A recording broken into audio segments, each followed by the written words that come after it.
Yang sudah diamankan ini terduga tersangka adalah Yosep, ayah dari Yoris, kemudian Danu, sepupu angkat tadi.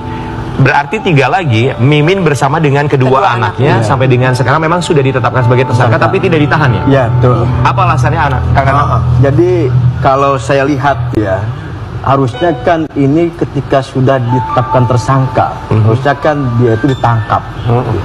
Karena ini bukan pembunuhan biasa. Jadi delik daripada 340 itu, ini kan ada dugaan, ya. Dalam artian kan yang pertama dia ada percobaan membunuh, yang kedua deliknya itu adalah perencanaan. Nah, sehingga namanya perencanaan itu tidak mungkin orang merencanakan satu-satu, itu tidak mungkin.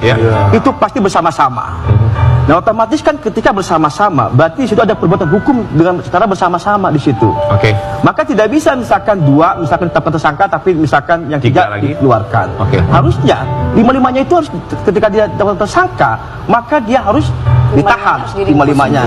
Karena poin daripada pasal 5556 bagi saya itu nggak masuk. Baik, itulah pertanyaan kami. Kenapa ketiga terduga tersangka lainnya tidak ditahan? Kalau menurut kuasa hukum apa alasannya? Jadi kalau menurut kami sih sebagai kuasa hukum dari anak korban, ini justru jadi pertanyaan ya buat kami. Bahkan mungkin kami dalam waktu dekat ini akan mempertanyakan ke pihak Polda. Saya sudah chatting juga dengan penyidiknya untuk mempertanyakan itu, karena menurut saya alasan melepas itu apa gitu. Karena dalam kasus hukum seperti ini tidak ada alasan untuk dilepas sih sebenarnya. Tapi fix bahwa 3 tersangka lainnya, 3 nama tersebut sudah menjadi terduga tersangka?